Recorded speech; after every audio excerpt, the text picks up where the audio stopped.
Somila, thank you for your time. Good morning and welcome to the South African Morning. I mean, I personally am a huge fan of, after-school activities, after-school, further schooling development, and I believe that many children can, benefit from it. But you're saying that the sector needs to be further developed, awareness still needs to be created. How do you think we can do so? Yes, the Lights On After School campaign is a great way to do that. So as you started off, Lights On After School is a campaign that started in the US 21 years ago, and now we're bringing it to South Africa. It's an annual campaign that runs on October every year, and it's essentially putting the spotlight on after-school programs. So we've had after-school programs in South Africa for a long time. We have over 30,000 in the Western Cape and about more all across South Africa. And really, not enough people are aware of the work that the after-school sector does and its value and importance. So we essentially want to carry the campaign in South Africa and see if we can put on the spotlight on after-school programs. And let's talk more about that work, the amazing work that's put into these programs, but also the benefits that the pupils gain from, enrolling into after-school programs. Yes. So when we talk about after-school programs, we mean programs that happen after school hours, so beyond the classroom. And these programs usually support learners in various fields or elements. So these programs cover psychosocial support, life skills, summer sports and recreation, arts and culture, and all of the sorts. And these after-school programs have been, research has shown that they are very essential to the whole child development, and they're very essential to get a child to develop beyond academic potential at school.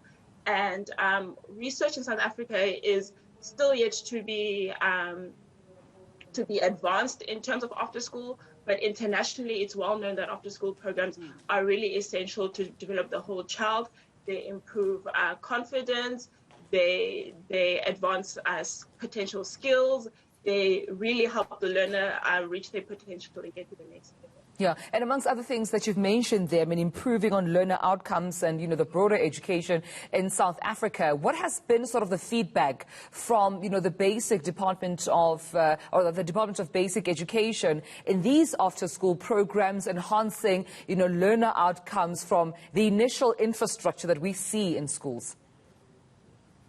Yeah, to be honest, the basic education department isn't as involved as we would like in the after-school program. So we know that many of the after-school programs that run in these schools are community-based, community-led, and they are run sometimes by youth that come from the communities.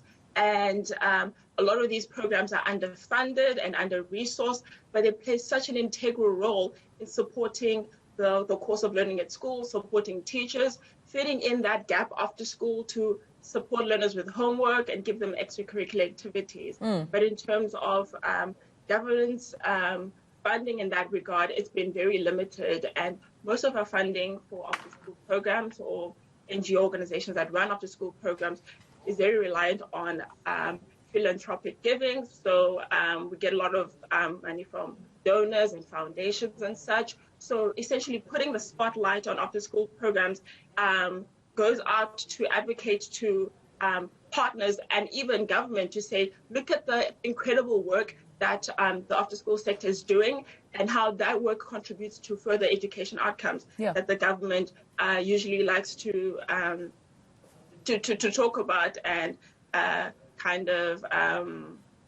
to promote at the end of the school year. But Somila, shouldn't that be a call for concern, though? Shouldn't that be a concern if, the department isn't as involved? Because my assumption is after-school programs are there to further enhance what the pupil already gains, from school. So that relationship between the department and the program coordinators is important so that what they learn from school is further enhanced and financially that support is there. That just overall support from all stakeholders is present. Yes, it's very essential.